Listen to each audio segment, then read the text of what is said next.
Welcome to Limited Time Only, a podcast of improving at Magic with a focus on limited play. Welcome to your new favorite limited podcast, LTO, Limited Time Only. Hi, welcome to Limited Time Only, episode 94. My name is Nicholas Lassen. I'll be your host this week, and we're joined here with our resident Silver Pro, Danny Cathro. Hey, so far the pre-release has been great, so I got to do that a bunch this weekend. So that's been fun. And, as you know, we are sponsored by two wonderful places, Oasis Games and the Mana Base. You can visit Oasis Games at www.oasisgameslc.com, and you can visit the Mana Base at www.themanabase.com. And as always, if you'd like to support us directly, you can visit us on Patreon at patreon.com/LTOMTG.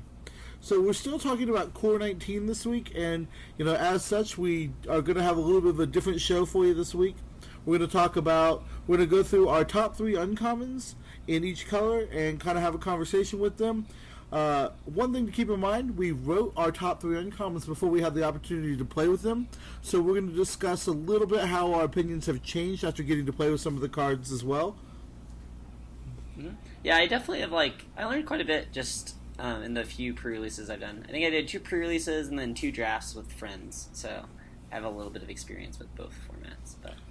And keep in mind, like we discussed last week, different cards are going to have some different valuations based on, sealed versus draft and how the format decides to shake up.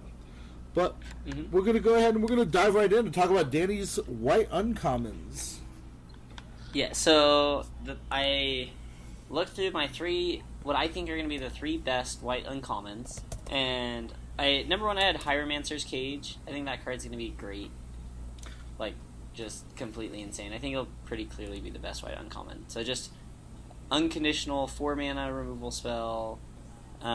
It's sorcery speed, but it answers any non-land permanent. So at the pre-release it came up, it killed a planeswalker, killed equipment, killed a dwindle that was on one of my creatures that was for lethal. It can do a lot of different things. So it definitely has a lot of flexibility. I think that card's just obviously great. Super, super strong. Do you think it's interesting that they chose to essentially make it cost 1 more than effects like this have cost in the past? Or do you kind of think that, that's kind of their way of slowing down white-based removal? Well, so it's different, right? So they still have Luminous Bonds. I guess you're talking about Oblivion. Yeah, Oblivion Ring style effects have traditionally cost, 3. And now it feels like they're setting the precedent at 4. Yeah, no, it's been 4 for a while. At least since I've been playing, I think it's been 4. So... there's Isolation Zone, maybe there's been some that do 3, but they've started adding more stipulations. So this is kind of like O-Ring, but costing 4, where they've done some that cost 3 but have more stipulations or don't hit everything, or so I think in limited at least this is a healthy mana cost. 3 mana is this is already insane, and 3 mana would be even better, obviously. So. Yeah, and I definitely feel like those types of cards, the reason they're changing them is to help balance the limited environment a little bit better, which is, makes me happy. Sure.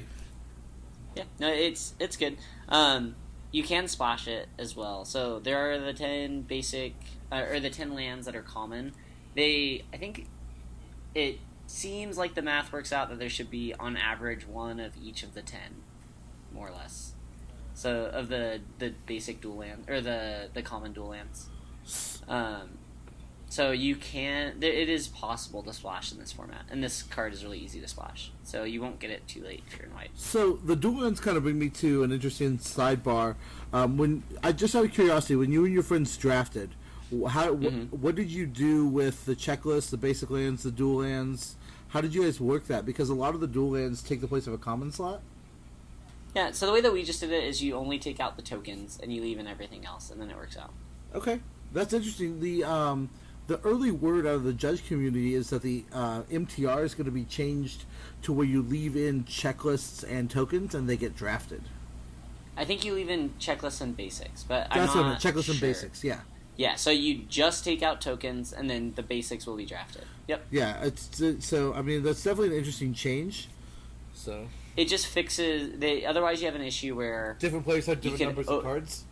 Yeah, and which is really weird, and like also exploitable to an extent. So Yeah, and I like that. I think that Wizards has done a good job of being proactive on those type of changes. no, I think it's a pretty easy fix. Like you just get a basic as your last pick. It's not that big of a deal. So Okay, let's talk about your next white uncommon that you were excited about, Herald of Faith. For those of you unfamiliar, Herald of Faith is 3 and 2 white for a 4/3 flying angel. When Herald of Faith attacks, you gain 2 life. yeah, this card was great. I had it in one of my decks, and it was very reasonable. It wasn't like insane. It definitely dies to a lot of the same removal that will kill other things, and so. But it has like a little bit of life gain synergy. There are some cards that will reward you for that trigger, and it's just kind of nice to race. Like it's hard for someone to kill you while you're attacking them with this 4/3 that's gaining you 2 life, just because like the race is probably going to be in your favor. And then flying, at least in sealed, flying was huge. Like it was the number one way that you won games. There were so many similar bodied creatures on the ground. It's really interesting because I mean, while it's a 4/3 for 5, which is already reasonable, like you're essentially getting a 6-point life swing in combat, which I think kind of pushes it over the edge. It played really well. This is one of the cards I had on my top 3 as well. So nice. And then my last one was a Johnny's Pridemate. I didn't play with or against this card yet, so it just never came up. But in theory, I think it looks really good. So it's 1 and a white for a 2/2 cat soldier, and then whenever you gain life, you can put a +1/+1 counter on it. I think it's one of the big payoffs for the life gain deck. So there's a lot of pretty reasonable cards that have life gain stapled onto them. Like the Angel of Faith is a great example, or Herald of Faith is a great example. Where you would play that card even if it didn't have that clause, and then it does, so it'll work with your Johnny's Pridemate. And I think that for a 2-drop, it's just going to very often become a 3/3 or a 4/4, and just like it'll demand a removal spell as a 2-drop, which a lot of the other 2-drops won't do that. No, I mean, that all makes sense. I think a Johnny's Pridemate, like you said, is really your payoff for black and white for the life gain cards. It's kind of where you want to be. Again, I haven't had the opportunity to play yet. I'm going to be playing some this evening and tomorrow. So, I'll let you know as soon as I get an opportunity to play with it, if it's the real deal or not. The other white uncommon that we have between us that we haven't had a chance to discuss yet is Militia Bugler. Yeah, that card's sweet. It definitely looks good as well. For those of you who don't know, Militia Bugler is a 2/3 for 2 and a white with Vigilance. When it enters the battlefield, you look at the top 4 cards of your library. You may reveal a creature card with power 2 or less and put it in your hand, and put the rest of the bottom of your library in a random order. So there are certain cards that are especially good with it. So I think I liked this card best in red-white because 3 mana for a 2/3 Vigilance is already pretty reasonable. And then there's some cards in red-white that you'll like to play because that color combination has the go wide theme. So there's you'll play Goblin Instigator, and then there's the white 4 mana that gets 2/2 Vigilances, but it's a creature. So what's that one? It's a Gallant Cavalry. So that card was really good in this format, from what I can tell. At least in draft, it really overperformed. And this being able to tutor your 4-drop is pretty sweet. Just because it curves so nicely. Yeah, and I don't know. This card just does a lot of things you want to do in white. It provides you that inherent card advantage by going and looking for another guy. Like the Vigilance is solid. It's got that 3 toughness, so it can't be shocked. I mean, I think the 2/3 body overperformed for me. Yeah, I think that's really kind of where you want to be. I enjoy this card quite a bit. All right, let's talk about my favorite color next. We're going to move into blue. So I'm going to start with the 3 cards that you had initially, and then we'll talk about what I had initially, and then you can tell me what performed for you and what didn't. Perfect. So my first one that I had, which I still am sticking by, is Exclusion Mage. That card is so sweet. So it's basically Mana War. So it's 2 and a blue for a 2/2 human wizard, and when it enters the battlefield, return target creature an opponent controls to its owner's hand. So the reason why I think this card is going to be great in this format is, it just kind of does what you want to do. It gets on the board while slowing down the game, or at least slowing down your opponent's game. The 2/2 body is fine. It's not embarrassing, and it's like there are auras in the game. You can't do the sweep play where you bounce your own creature. They've worded it such that you don't get to punish your opponent's aura removal spells. But if they happen to play any auras, you can definitely abuse that. So I think this card's just sweet, like really, really good. I like this card a lot. I mean, I've enjoyed Mana War. I've been playing since Mana War was still in Standard. So, one of the things I like about this card, and I know we're a limited show, but if you look, there were a little while back there was some blue-red wizard prowess decks, and I think this is really interesting because those decks were already trying to tempo you out with like Academy Journey Mage and things like that. I think this kind of fits right into that archetype and might be fun to play with a little bit. Yeah, it would be kind of funny to curve this into the Journey Mage. Right, yeah, bounce your guy, bounce your guy. Yeah. But yeah, no, this card is definitely good. I think Mana War just overperforms in general. Like, you just get a mana advantage eventually, and like you can snowball it pretty easily. Alright, so the next card that Danny had on his list was Horizon Scholar. Horizon Scholar is a 5 and a blue for a 4/4 flyer. When it enters the battlefield, scry 2. So this card was really good for me. I don't know if it has to do with the sealed is like slower, but 4/4 flyer was gigantic. And so it also stopped most of the ground assault. Like, I could play a 6-mana 4/4 and still block like a lot of things, and it wouldn't be like it was really good. And like scry 2 on your in-game, so scry on a 6-drop played really well because once you're 2 turn 6, there's like definitely cards that you for sure want and for sure don't want, and so the scrying is a lot more powerful. Whereas like on turn 2, Omen Speaker, if your hand is lands and spells, and you Omen Speaker, and it's like maybe 1 land and 1 medium spell, it's kind of hard. It's harder to know whether or not you like it. But when you Horizon Scholar, you see a land, like you just put it on the bottom for sure. Like it's basically drawing a card at that point in the game. Yeah, and also at turn 6, you kind of know what your game plan is. You know how this game is going to shape out, and it'll really let you kind of craft your way to victory. This card just screams like Wind Reader Sphinx to me. It does the same things that Wind Reader Sphinx was doing in Dominaria.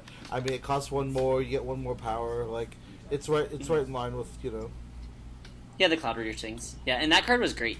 Like possibly the best blue common. And this one. It does cost 1 more, which is definitely a downside, but it has 1 more power, which kind of works, I guess. But this card has been it performed as well as I thought it would. So let's talk about your next one. Your next one's kind of a spicy pick. Yeah, let's talk about Ether Tunnel. Ether Tunnel is a enchantment aura for 1 in the blue. Enchanted creature gets +1/+0 and cannot be blocked. So this one just looked cool. I did get to live the dream. So we played 2-headed giant. I had 2 Gigantosaurus. Is that what that's called? The 5-mana 10/10. And then I splashed blue for a couple of these. So I definitely had some 11/10 unblockables. So, that's awesome. Yeah, that was pretty sweet. I am kind of going to retract. I don't think this card is going to be as good as I said. But I think it could be scary. And I was just mostly thinking the dream scenario where you put this on your Vine Mare and you just win the game. Yeah, like it's definitely the kind of card that's better in certain decks. Like this card wants to be in the blue-green deck, Yeah, like once hexproof creatures are so easily abusable, and this is definitely the type of.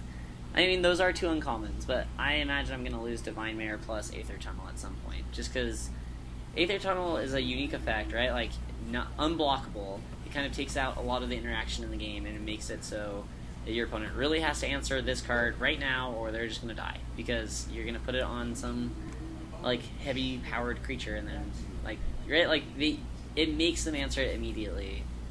Otherwise, there's no form of interaction. Which kind of it's interesting, but I don't think it'll prove to be as good as I initially thought. But all right, well, let's talk about my top 3 uncommons from the set.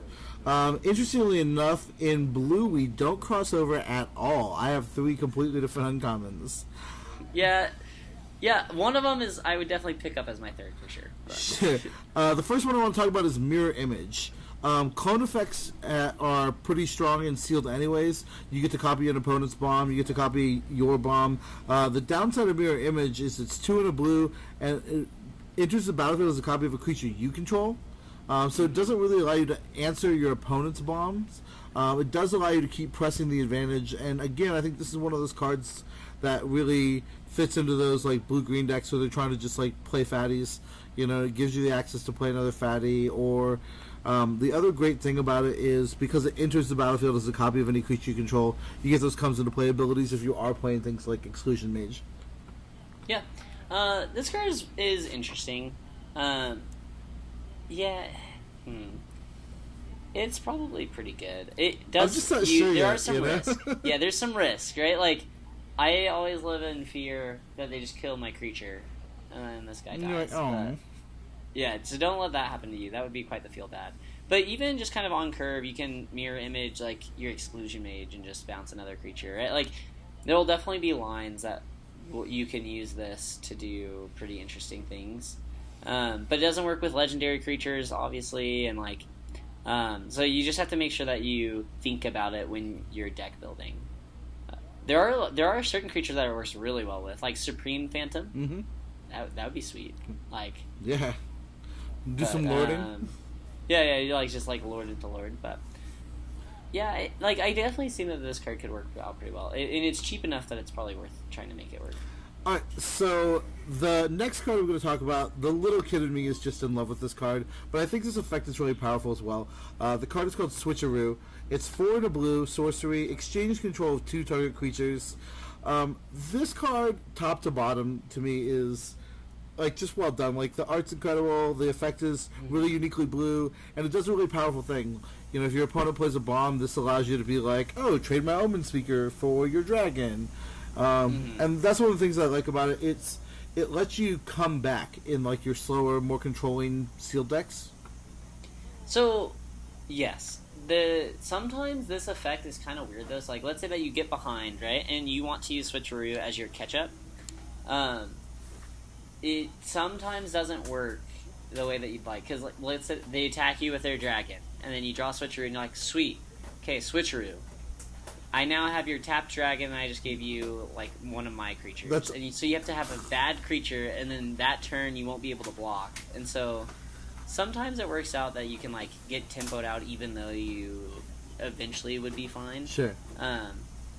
But, I think this card's pretty good. You have to make sure you have bad creatures. Omen Speaker's it's a perfect example of something that you'd want to do. Or Aviation Pioneer is another good one that works really well with this, where you want to make sure that what you're giving them is really crappy, because you're spending a whole card to switch them. So if you give them something, but it also can't be so crappy that you're like, why am I playing this creature in my deck? Yeah. Where Omen Speaker is a great example where you're kind of getting some amount of the value out of it, and then you pass it on to them. So I can definitely see it working out really well. So the next card we're going to talk about, we both have on I have on my list, and Danny wants to add it to his list. Yes. Sleep. Sleep is an incredibly powerful effect. It's 2 and 2 blue for a sorcery. Tap all creatures target player controls. Those creatures do not untap during that player's next untap step. This card was brutal. It was so good. If you're behind at all and you're wanting to block, or even if you're just racing and you're wanting to attack them, it is just 2 whole turns is a lot. And then there's certain cards that really abuse it. So the 5-drop that returns an instant or sorcery from your graveyard to your hand. Absolutely. You can just keep sleeping them over and over and over again. Well, and especially in limited, this is for all intents and purposes a time walk. You're literally just tap your team, smash you, untap, smash you again. Yep. You get in the full, a full attack that turn, because, they can't have any blockers. You just tap them all. And then they might play a creature the next turn, but then they only have 1 creature, and you have your whole squad again. Yeah. So awesome. It definitely leads to some really swingy board states, and you're technically card disadvantage, right? Because you're not removing anything, but it's so worth it. It just kills. Well, you think about a world where you make what looks like a safe attack to you, got a couple blockers back. You're 10 or 12. If your opponent has 6 power, you're dead. Yeah. Yeah, it's crazy. That card is really, really strong. And there's not much that you can do about it, right? I don't know. It's just something that happens to you sometimes. My opponent played a sleep really late in the game, and then the next turn played the Salvager he had 9 mana, so played a Salvager, get back to sleep, sleep again. Okay, I mean, I guess I won't play anymore. Like, I guess this game's over. Yeah, it was insane. Yeah, that card overperformed, and it's one of those cards that I think it's existed before, but I just haven't had a chance to play with it. And again, that's one of the reasons why I had it rated so highly, because it's just one of those effects that I just remembered being backbreaking. Yeah, it definitely was. It was pretty insane. I could definitely imagine first picking that a lot. Alright, let's talk about black. Our black lists are pretty similar. We share two of the same cards, and we've got one different. We're going to talk about the two we share first. Obviously, the elephant in the room is Murder. Murder is, your quintessential black removal spell. 1 and 2 black, destroy target creature, instant speed. This card's just great. Yeah, it's always. I was like, there's not much to say. Yeah, you'll first pick this almost every time, right? Like, instant speed, unconditional removal it's just great. Yep, no complaints about it. It's amazing. It's double black, which might even be better if you're a black drafter, because then people can't splash it and they can't steal it from you. Right, so you may be able to pick it up like third, Exactly, yeah. No, this card is insane. Let's talk about the other one that we share, Gravedigger. Gravedigger is been around since Stronghold. It's 3 and a black for a 2/2. When it enters the battlefield, you may return target creature card from your graveyard to your hand.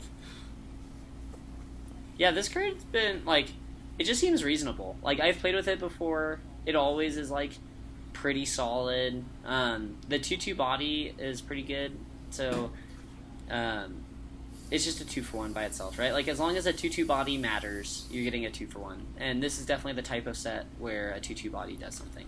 So. Right, and this card is just good. This card is just, it feels right. It's at a reasonable power level for limited. I think this is just exactly what you want to be in the uncommon slot. So. Yeah, I like this card a lot. It's always fun using a Macabre Waltz with a Gravedigger, and you feel like you get a spell on a creature, which is kind of sweet. Okay, so next we're going to talk about two very different black flyers. Danny has Ravenous Harpy. Ravenous Harpy is 2 and a black for a 1/2 with flying. You can pay 1 and sacrifice another creature to put a 1/1 counter on it. Did you get a chance to play with this card this weekend? I did, and it was okay. It wasn't as good as I thought. I think I'd probably switch to your flyer. Okay. There's definitely times where it's going to be good. The dream is that you get an Act of Treason, right? Right, of course. Act of Treason's the card that there are some synergies in red-black that you can sacrifice creatures. And Act of Treason, if you have a Ravenous Harpy or 2, then you can start taking Act of Treasons higher. And so that might come up at some point, but I think that if you're sacrificing your own creatures, it's just going to be tough to make it worth it. And so that's where this one kind of falls a little bit short. So the other black flyer, the one that I was really big on coming into the set, is Vampire Sovereign. Vampire Sovereign is a 3 and 2 black for a 3/4 vampire with flying. When it enters the battlefield, your opponent loses 3 life and you gain 3 life. I love nearly everything about this card. Flying is great. It hits at a reasonable casting cost for its power and toughness. The 6-point life swing is huge, especially when you talk about getting into those racing situations. These are the type of cards that let you pull ahead in the race. Or if you're in one of those stall situations, this is the type of card that can let you just finish a close game. Yeah, no, this card was a beating. Like I was saying, in Sealed, it felt like a lot of the games came down to whose flyers were better. And this one's a really big one. 3/4 is huge. There's lots of 2/2s and 3/2s, and so it is it dominates the air frequently. And then it also just gain 3 life, lose 3 life. Huge life swing. This card seemed insane. Yeah, 6 points is a pretty solid swing. How did you feel about black in general? It looked like its uncommons at least were pretty strong.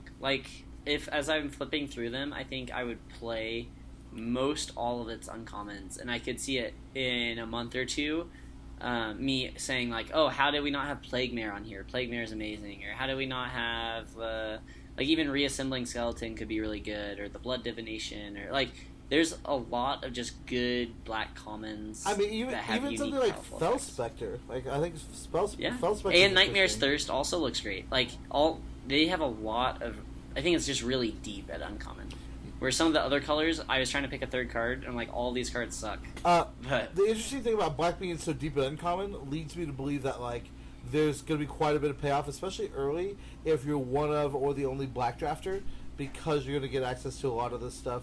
I think it's interesting. It's less impactful and sealed, I think, because you don't really have control. Yeah, as I look at black, I honestly think just black is going to be a really strong color. It has some duds, for sure, but, like, it has a lot of good cards. I think it'll be really good. Alright, well, sweet. Let's talk about, speaking of duds, we're going to move into red and talk about Thud. Yeah, I was looking through the red cards, and there's, like, 2 uncommons that I thought were, like, very good. They're the 2 that jump out at you right away. And then all the other ones, I'm like, I don't know if I like any of them. Do I have to pick something? Yeah, I picked Thud. I'm probably wrong. I think this card is actually not that Did you great. try it?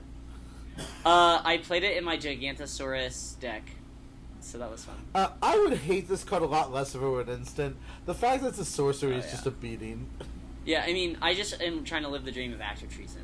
I mean, that's one of my favorite things to do is active treason a creature and then sacrifice it. So I think me picking Thud as one of my cards was definitely just living the active treason dream, which is possible, but probably not too reliable. I hear you there. Okay, so let's talk about the 2 red cards that we both shared on our list, and then we'll talk about the other card that I had kind of hanging out. And it's more of a card that I just enjoy these type of effects. Awesome. So the first card that we're going to talk about is Lightning Strike. It's the first red uncommon that jumps out at you. It does 3 to any target. It costs 2. It's an instant. It's it's red's murder. It's the quintessential red uncommon. Yeah, this card's gonna be good. I think it'll kill most everything that you'll face in this format. Like, we've talked about so many 5-drops that die to this card. Like Herald of Faith as a flyer. Like, it'll kill most flyers that cost 5 or less. It'll kill most 4-drops. There's a lot of 4-3s in the set. And that's definitely one of the ways that red has to gain card advantage just by spending 2 mana to kill a 5-drop. Yeah, like, if that happens, if you play a Herald of Faith as your stabilizer, and they lightning strike it and then play a 3-drop, you're just like, oh, you are just so done. And I think this set in particular, these damage-based removal spells are really going to overperform, just because there's a lot of small things and that people are going to play, and these cards are going to trade really efficiently. Yeah, and the next card we're going to talk about is one that manages to avoid getting killed by Lightning Strike. It's Volcanic Dragon. Volcanic Dragon is a 6 casting cost, 4 and 2 red, 4/4 flying dragon with haste. Did you get to play with or against this card? I actually didn't, but I played around it. I was definitely living in fear of this card at some points, right? Like, 4/4 flying haste is really hard to interact with, and so if you're playing against a red deck and you get to a low life total, you have to kind of start thinking about this, right? Like, it's not a rare, it's an uncommon, so you'll see it with some frequency, especially if, once they show it to you. Trying to play around a 4/4 flying haste is just tough, right? Thinking of how blocks are going to go. No, it's definitely challenging, and that's, you talk about how you started playing around it. That's one of the things that, cards like this existing in the format, I think are important because they cause you to have to think about the game in a different way. What if he has Volcanic Dragon? How does my line have to change just because this card exists? Exactly. Yeah. And the dragon creature type came up pretty often. There's a lot of... There's, rares specifically. Where dragons matter?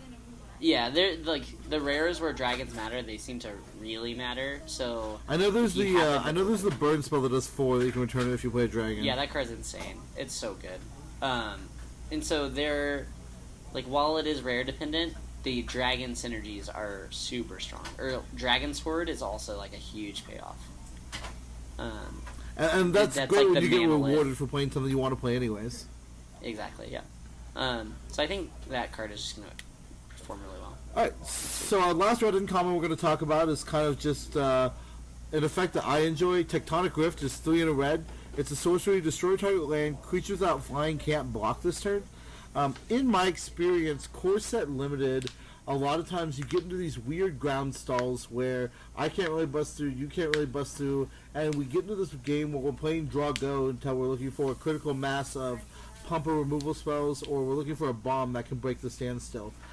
This is the type of card I like to have in my aggressive decks because it allows me to break that standstill. It doesn't look like a super powerful effect on face value, But if it's the thing that allows me, we get down to 8 or 10 or 12, and we each have 4 or 5 guys. If your guys say can't block, we're in a very different game. Yeah.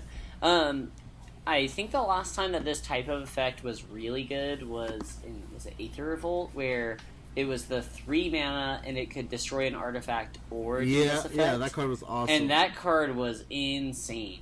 So I don't think that this one will be as good as that one. Just because... But this is kind of like a similar effect, right? So sometimes destroy target land is going to be good if maybe you're on the play, or if your opponent's splashing a color and they just play their swamp out, and you know that they only have 2 or 3 swamps in their deck, and you get to kill that. They just got them. Yeah, there are some times where that will come up, but I think you are mostly wanting the creatures without flying can't block this turn. Yeah, I think most of the time you do too. And you mentioned a little bit earlier, like I said, I haven't had the opportunity to play much yet, but you definitely mentioned a couple times that you felt like the game's kind of stalled out, and you were kind of looking for a way to punch through. So yeah, one of the reasons why Sleep was so good is because of that. And so this is a red version of that card where it might not feel as powerful when it's not killing them, but this card can kill them in a similar fashion to Sleep. All right, well that's it for our red uncommons. Let's move into green. Our green uncommons, we vary quite a bit on what we think might be good, and I would even be interested in reconsidering one of mine. So for Danny's green uncommon, we're going to start with the one that we share first, which is Vinemare. Yeah, this card seems insane. So it's 2 green for the 5/3, right? So let me find it. So yeah, 2 green for a 5/3 elemental horse, and it has hexproof, and it can't be blocked by black creatures. So I think you're mostly playing for the 4 mana 5/3 hexproof. I think that this card is just easily abusable. I talked about Aether Tunnel, because if you put Aether Tunnel on this card, it seems like it's really hard to lose, right? You're just hitting him for 6 unblockable. And I think a lot of games will be kind of decided by, I drew a Vinemare, which is pretty reasonable stats anyway, and then I just put an aura on it, and you're dead. It's, in my circle of friends, one of the discussions we've been having lately is hexproof good for Magic? Because it leads inherently to non-interactive game states. Mm-hmm. So it's one of the discussions where these type of abilities have a tendency, even if they're put on something that seems otherwise not particularly great. Like if you look at Snapjaw from Dominaria, if you tell me it's a 4/5 for 6 doesn't sound that great, even with hexproof. But with the ability to give it flying, do things that makes it harder to interact with, it kind of punishes your opponent if they can't double, triple block it. And even if they can, sometimes you get to blow them out with a combat trick. So yeah, it just... So anytime you have hexproof, it just puts all of the risk onto your opponent. Normally, when you're playing some aura, you are the one that's experiencing the risk. But with hexproof, it's the other way around, right? Now if I put an aura and you try to go for some combat trick, now I am the one that gets to react and gets to punish you for what you're trying to go for. So I kind of agree that I think it's bad gameplay. But as long as it's here, I'm going to keep abusing it, right? I don't blame you.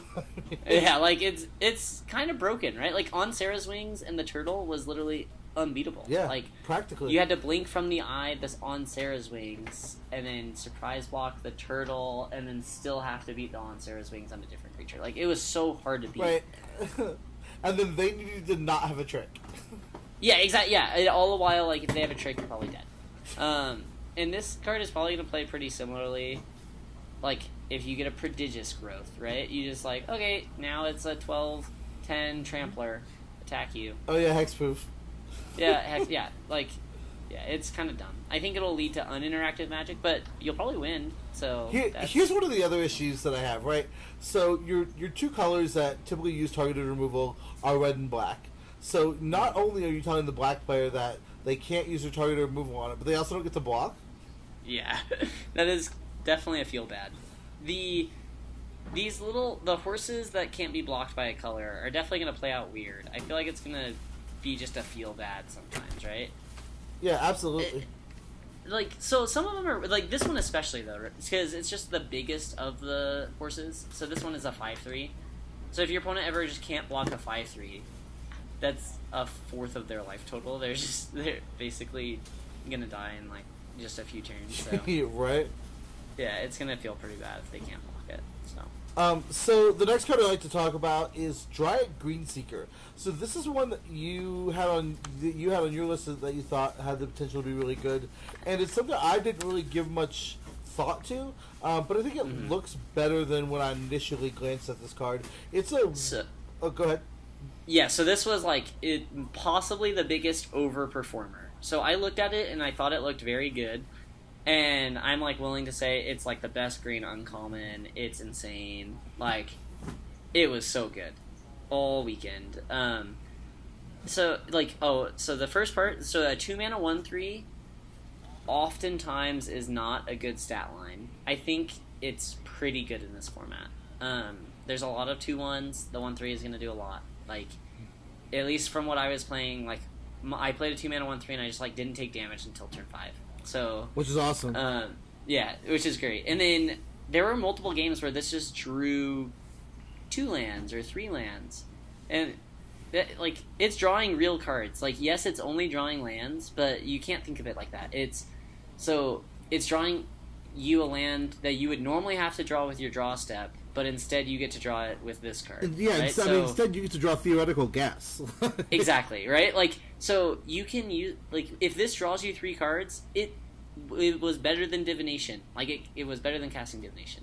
So, at least if you give it enough time to go, right? Like if you cast Divination and use the spell immediately, it's better. But, like, you can't devalue what this card is doing just because it's only drawing lands. Like, it's really, really strong. Okay, I'm glad that worked out. It's something that I can't wait to play with. Let's talk about your next pick, Vigilant Baloth. This is a 5/5 for 5 with Vigilance. It looks kind of a little vanilla, but it's just kind of a big body. How was it? Yeah, I mean, it performed pretty well. Like, everything is pretty small, and so I thought that a 5/5 for 5 would be pretty good, and it proved to be pretty good, right? Like, it also, as green, Vigilance on your 5-drop is pretty good, because you're normally a little behind and you're wanting to stabilize, and then sometimes you have the weird line of play where you're like, okay, I don't know when I should start attacking with this Colossal Dreadmaw. Like, I feel safe, but they have 2 cards in hand, maybe they have a haster, right? And this kind of makes that line of play really easy. You turn 5, you play your 5/5 that stabilizes the board, and then it just gets to start attacking while still defending, right? So it lets you turn the corner with lower risk, which that felt like a nice benefit of playing this card. So I really liked it. Maybe it's not as good as I had it ranked, but I think it's gonna be pretty strong. So the next card that I had on my list is Reclamation Sage. Reclamation Sage is obviously a reprint. It's a 2/1 for 3 when it comes into play, destroys an artifact or enchantment. One of the reasons I think this card is quite good is there seem to be a lot of really powerful auras. As is the case in Core Set Limited. Some of our best white removal is aura based. Some of the ways that we're trying to get around other players and beat other players is aura based. I'm not sure exactly how many powerful artifacts we're interacting with, but yeah, there's some there's some rares. So there are some equipment that's really good. There's the wands that are pretty strong. I could definitely be under the impression that this card's just gonna be great, and it's not too embarrassing, right? Like, if you have to play your 3-mana 2/1, you can live with it, right? Like, it's still a creature. And then if you ever get to kill a removal spell, then you've really done it. Right. And so I could definitely see this card overperforming for sure. So the third green card that I had originally is Declare Dominance. Declare Dominance is another one of those cards that kind of harkens to my philosophy in Core Set where, they have a tendency for the ground to get cluttered and you have to find a way to break through. Declare Dominance is 3 and 2 green for a sorcery. Target creature gets +3/+3 until end of turn. All creatures able to block it this turn do so. So this is definitely the kind of card that, even if you're prepared for, still can just kill you. Yeah, this card is interesting. It has some risk, right? Like, it's really expensive and you can interact with it. But if you ever get to to like do what the text box says and it work, it's going to be insane, right? You get to like alpha strike them with your Colossal Dreadmaw eating their whole board. Yeah, so. And you get to like put it on your dry Greenseeker and smash them for 12. Yeah, exactly. Both of those situations are probably winning you the game. So I had my opponent tried to declare dominance on me, and so they kind of went for the win where they put it on a small creature, attacked with everything, and then I just dispersed their creature, ate all of their attackers. And there's the inherent risk that we discussed. Yeah, so sometimes bad things can happen to you, but I mean, as long as you know what you're getting yourself into, this card can be insane. And this might also be one of those cards that is a card that we sideboard in certain matchups. I think that, sure. There's not as much of discussion a lot of times in Limited about sideboarding as there probably should be. Because this is definitely the kind of card that I want against, the other green decks especially. I definitely want it against, the red and white decks. So. Yeah, if they don't have instant speed ways to interact with this, it's going to be really powerful. So, you've had a little bit of time to play. You got to play a couple pre-releases. You got to play a couple drafts. What are your initial impressions about the format? It felt pretty good. I definitely enjoyed my time. I thought it was really fun. It felt like a lot... So, in Dominaria, a lot of the fun was trying to figure out, oh boy, how does this weird card work? What can I do to try to abuse it?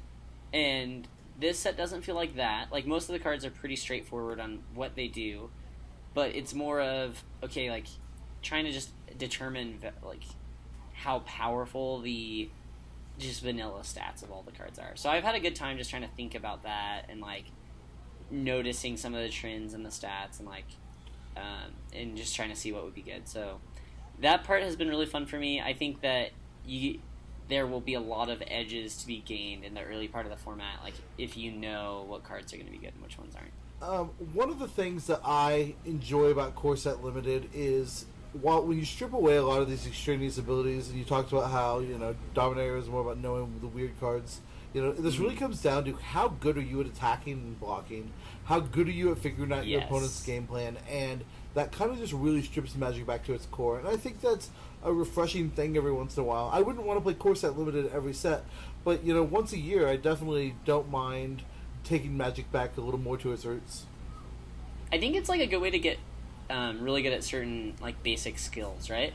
So, if you play Dominaria, you're learning weird skills, right? They're not very transferable. But if you get really good at this set, that's the type of skills that you will always use, right? How to attack, how to block. Exactly.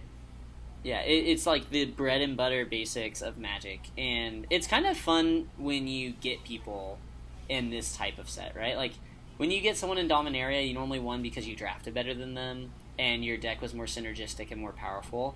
Whereas in this type of set, that disperse play, it felt so good to just, see him get totally blown out, right? He thinks he's won for sure, right? He just, showed lethal attackers and thinks that I have to block everyone on this. I'm okay, disperse, completely blow you out, and I win the game now. And so, there's, that type of play is going to be really important, just knowing how...